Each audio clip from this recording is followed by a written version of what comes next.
Para quem está na reta final da OAB, a gente sabe que processo civil é um daqueles gigantes, né? Mas calma, vamos juntos quebrar o código e focar nos temas que realmente importam na hora da prova. Olha só, a FGV não escolhe os temas ao acaso. Analisando as últimas provas, fica claro que o roteiro se repete em cima dessas 6 áreas. Então, dominar esses pontos não é só estudar, é jogar com estratégia. É o que vai te colocar na frente. Todo o processo é como se fosse um jogo, com regras bem claras. E a primeira de todas é quem são os jogadores. É exatamente isso que a gente vai ver agora com litisconsórcio e intervenção de terceiros.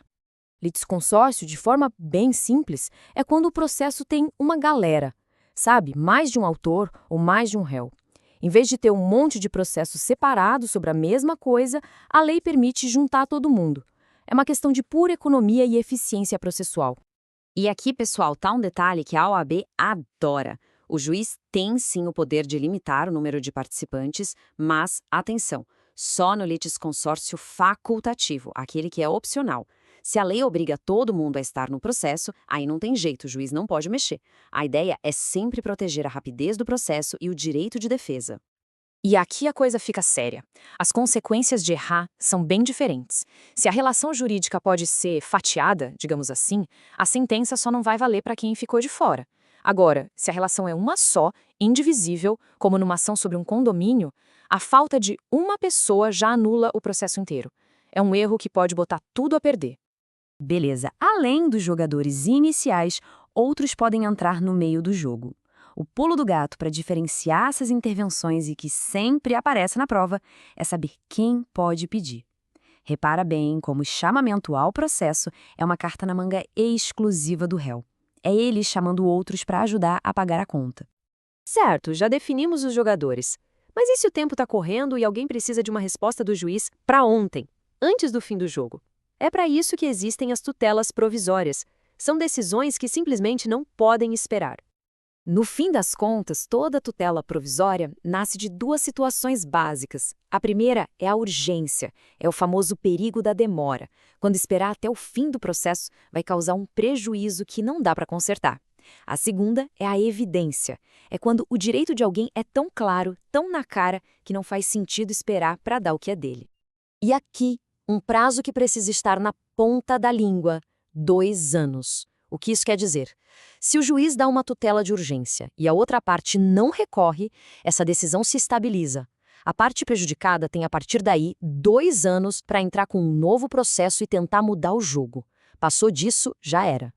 Bom, já vimos quem joga e como conseguir decisões urgentes. Mas e o caminho padrão, o dia a dia do processo?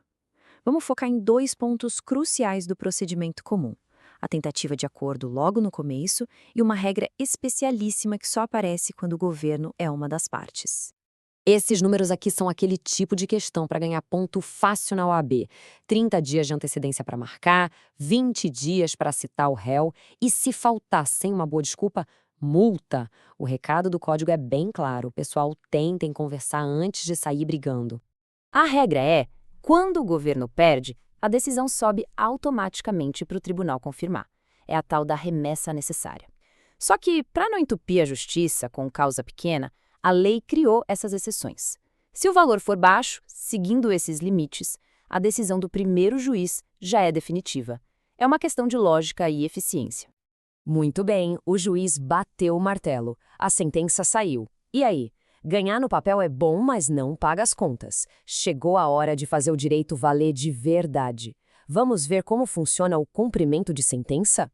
A hora da verdade. Para dívidas comuns, em dinheiro, o caminho é esse. O devedor é intimado e tem 15 dias para pagar.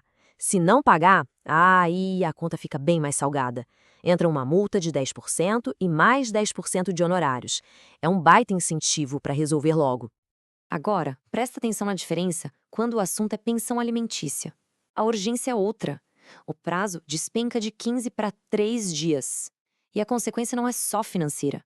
O nome vai para protesto e, o mais pesado de tudo, o devedor pode ir preso.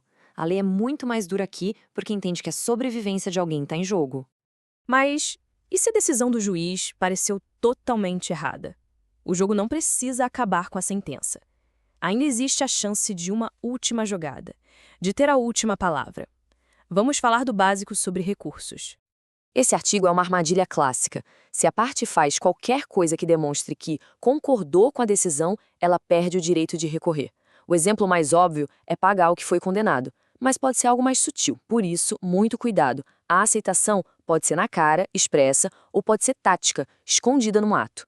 E tudo isso nos deixa com uma reflexão, né?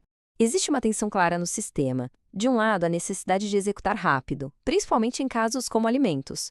Do outro, o direito de defesa. Onde fica o equilíbrio entre a urgência de quem precisa receber e o devido processo legal de quem precisa pagar? Fica aí a provocação.